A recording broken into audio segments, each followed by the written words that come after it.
Assalamualaikum warahmatullahi wabarakatuh. Bangkalan meskipun memiliki banyak catatan sejarah, mulai dari peperangan antar suku hingga perjuangan melawan penjajah, kenyataannya tak banyak situs-situs bersejarah yang terdapat di Kecamatan Blega, tepatnya di Bangkalan. Kondisinya pun sudah tak terawat dan tidak layak dijadikan sebagai situs sejarah. Peran pemerintah pun minim di bidang ini, sehingga menjadikan tempat-tempat bersejarah di Madura seakan tak terurus. Akan tetapi, jika hal-hal sejarah dilestarikan, maka Madura akan menjadi tempat yang kaya akan sejarah.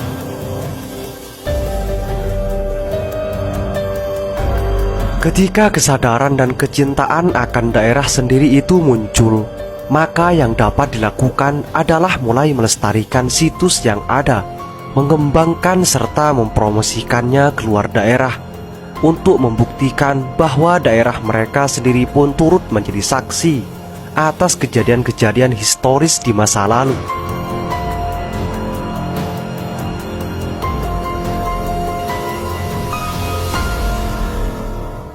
Salah satu tempat bersejarah di Kecamatan Blega ialah Makam Agung Pangeran Macan Putih yang berlokasi di Kampung Karang Kemasan. Makam tersebut merupakan makam seorang patih dari Kerajaan Blega, yakni Patih Macan.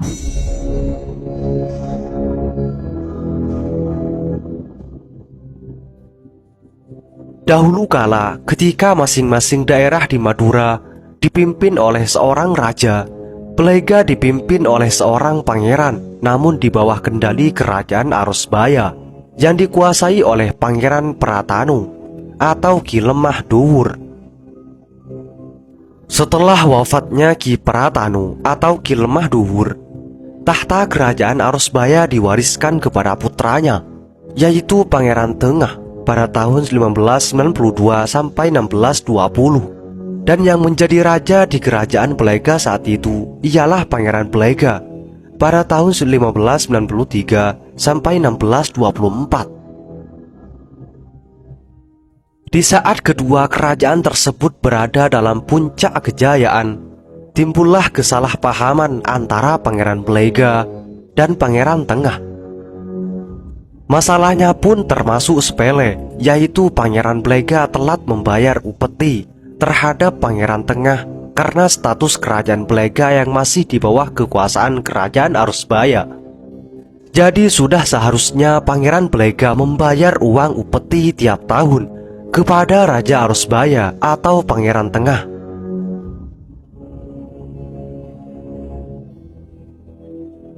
Pada tahun berikutnya pun Pangeran Blega terlambat membayar uang upeti Pangeran Tengah atau Pangeran Arusbaya.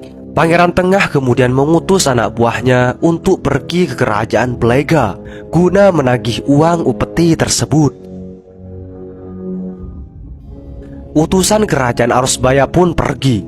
Ketika mereka hampir sampai di pintu gerbang untuk masuk ke Kerajaan Blega, yang mana tempatnya sekarang dinamakan Desa Betes atau Batas, penjaga gerbang perbatasan rupanya sudah menyadari kedatangan mereka. Penjaga pintu gerbang tersebut melihat iring-iringan para utusan yang menunggang kuda lengkap dengan senjatanya. Seketika itu pula mereka menunggangi kudanya dengan sangat kencang menuju ke keraton Blega. Sesampainya di hadapan Pangeran Blega, kedua prajurit penjaga pintu gerbang memberitahu bahwa ada iring-iringan prajurit banyak dan lengkap dengan senjatanya. Setelah mendengarkan apa yang disampaikan kedua prajuritnya, Pangeran Blega menyuruh patih kepercayaannya, yaitu Pangeran Macan Putih, untuk pergi ke perbatasan dan menemui utusan dari Pangeran Arusbaya tersebut. Sesampainya di sana, Pangeran Macan Putih menemui iring-iringan prajurit itu. Kemudian Pangeran Macan Putih bertanya, ada apa gerangan yang membuat prajurit sebanyak ini datang ke kerajaan ini, lengkap dengan senjata? Salah satu dari prajurit kerajaan Arusbaya menjawab, kami utusan dari Kerajaan Arusbaya datang ke sini guna menagih uang upeti kerajaan ini. Apakah layak mendatangkan prajurit sebaya ini hanya untuk menagih uang upeti? Menurut saya, seharusnya 2 orang saja cukup, ucap Pangeran Macan Putih. Kami tidak mau tahu, ini perintah, biarkan kami masuk, kata prajurit Arusbaya seraya memaksa untuk menerobos pintu perbatasan. Baiklah, kalau begitu langkahi dulu mayat saya, baru kalian boleh masuk, ucap Pangeran Macan Putih sambil menghadang prajurit-prajurit tersebut.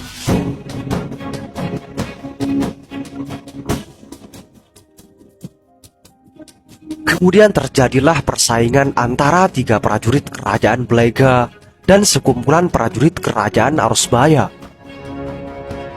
Tentu dengan jumlah yang tidak sepadan, salah satu kubu akan menang sangat mudah dan seolah tahu apa yang akan terjadi.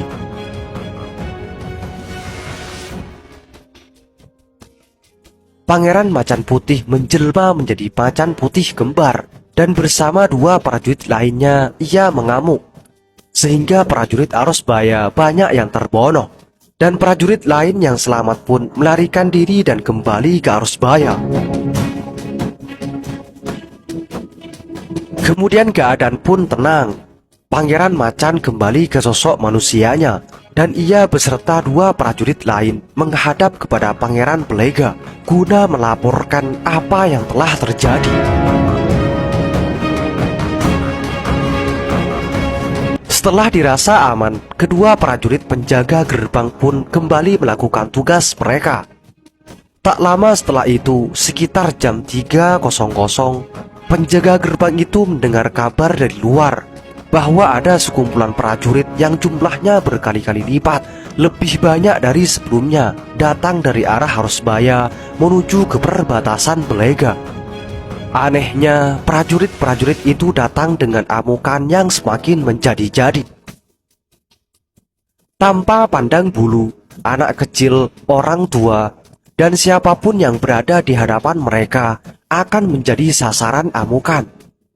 Prajurit penjaga pintu gerbang Belega langsung menunggang kudanya kencang sekali untuk menuju ke keraton Belega begitu mendengar kabar berita itu.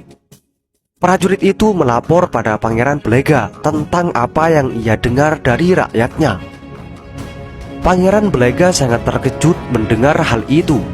Dengan mendadak dan tanpa persiapan apapun, seketika itu juga Pangeran Belega memerintahkan Pangeran Macan Putih untuk memimpin perang.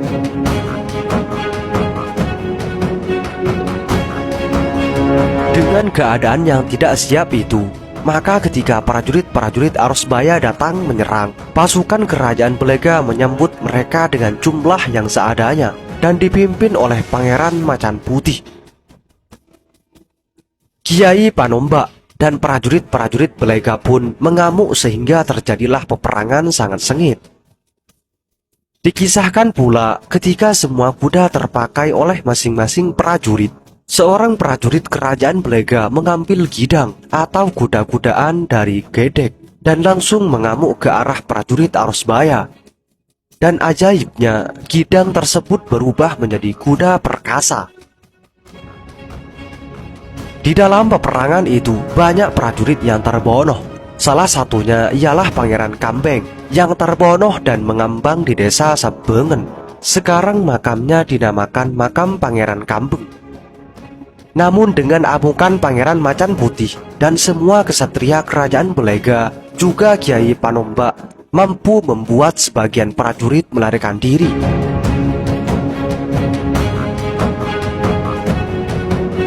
Makam Pangeran Macan Putih terletak di Kampung Karang Kemasan Belega. Tempat bersejarah ini banyak dikunjungi oleh para pelajar yang ingin meliput tentang kejadian historisnya atau sedang mempelajari sejarah dan kebudayaan Madura. Makam Pangeran Macan Putih terletak di Kampung Karang Kemasan Belega. Selain makam Pangeran Macan Putih, ada juga makam prajurit yang